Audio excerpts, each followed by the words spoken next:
हेडलाईन्सचे प्रायोजक आहे NBC bearings, लांब पळण्यासाठी। डोंबिवली एमआयडीसी मधील अमोदान केमिकल कंपनीत बॉयलरचे 3 स्फोट। स्फोटामुळे कंपनीत मोठी आग, परिसरात धुराचे लोट पसरले। डोंबिवलीतील स्फोटामध्ये 5 ते 6 कामगार आणि परिसरातील काही नागरिक जखमी झाल्याची माहिती। जखमींची संख्या वाढण्याची शक्यता। डोंबिवलीत एमआयडीसी मध्ये स्फोट झालेल्या ठिकाणी अग्निशमन दलाच्या 6 गाड्या दाखल। अग्निशमन दलाकडून आगीवर नियंत्रण मिळवण्याचे प्रयत्न सुरू।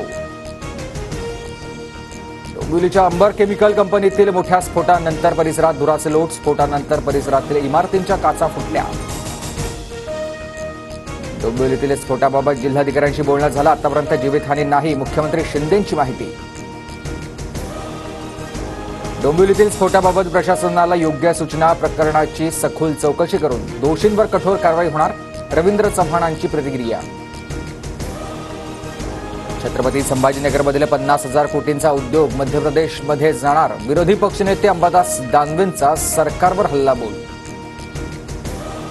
गुंतवणूक आणून उद्योगधंदे उभारण्यात महाराष्ट्र नंबर 1 वर अंबादास दानवेंच्या आरोपांनंतर आशिष शेलारांची प्रतिक्रिया।